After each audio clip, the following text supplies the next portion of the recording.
जब भी विशाल प्रतिमाओं की बात आती है तो चीन का नाम सामने आता है। आखिर ऐसा क्या कारण है कि चाइना से ही विशाल प्रतिमाएं बनकर क्यों आती हैं? भारत में क्यों नहीं बनती हैं? आखिर भारत सक्षम क्यों नहीं है विशाल प्रतिमाएं बनाने में? आज इसी के बारे में हम बात करते हैं। हमें पता है कि तेलंगाना की राजधानी हैदराबाद में पिछले दिनों 11वीं-12वीं सदी के महान हिंदू संत रामानुजाचार्य की प्रतिमा स्टैच्यू ऑफ इक्वलिटी का अनावरण किया गया।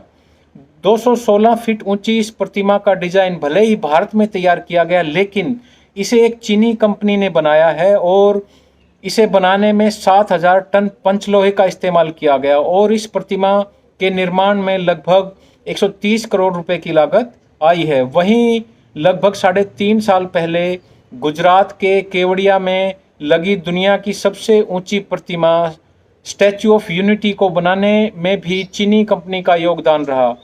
देश के पहले गृह मंत्री सरदार वल्लभ भाई पटेल की ये प्रतिमा 597 फीट ऊंची है और इस विशाल प्रतिमा को स्थापित करने के लिए भी चीन की कंपनियों की सहायता ली गई है। ऐसे में सवाल उठता है कि भारत में बड़ी प्रतिमाएं स्थापित करने के लिए आखिर चीन की मदद क्यों लेनी पड़ रही है?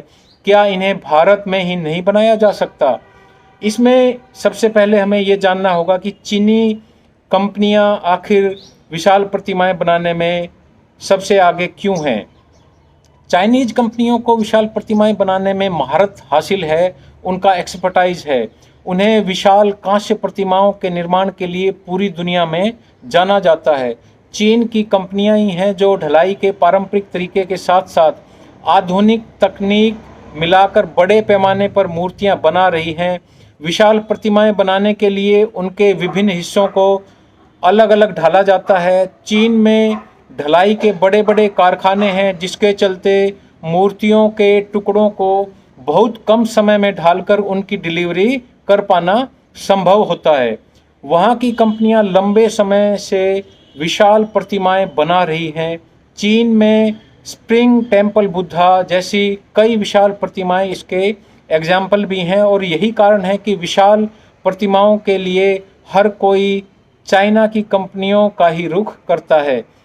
बात यदि हम डिज़ाइन की करें तो डिज़ाइन भारत में और निर्माण चाइना में हो रहा है। यदि हम बात करें रामानुजाचार्य की स्टैच्यू ऑफ इक्वलिटी का जो डिज़ाइन है वो भारत में ही तैयार किया गया, लेकिन इसे बनाने का जो कॉन्ट्रैक्ट है वो चाइना की एक कंपनी को दिया गया। वहीं सरदार पटेल की प्रतिमा स्टैच्यू ऑफ यूनिटी का डिज़ाइन प्रसिद्ध मूर्तिकार रामवी सुतार ने तैयार किया था, लेकिन उस प्रतिमा का जो मेन कॉन्ट्रैक्टर L&T कंपनी थी, उसने भी चाइना की एक कंपनी को मूर्ति ढालने का काम सौंप दिया। इसका कारण यह है कि चाइना में आधुनिक तकनीक का प्रयोग करके बड़े पैमाने पर प्रतिमा के टुकड़ों को ढालना आसान है।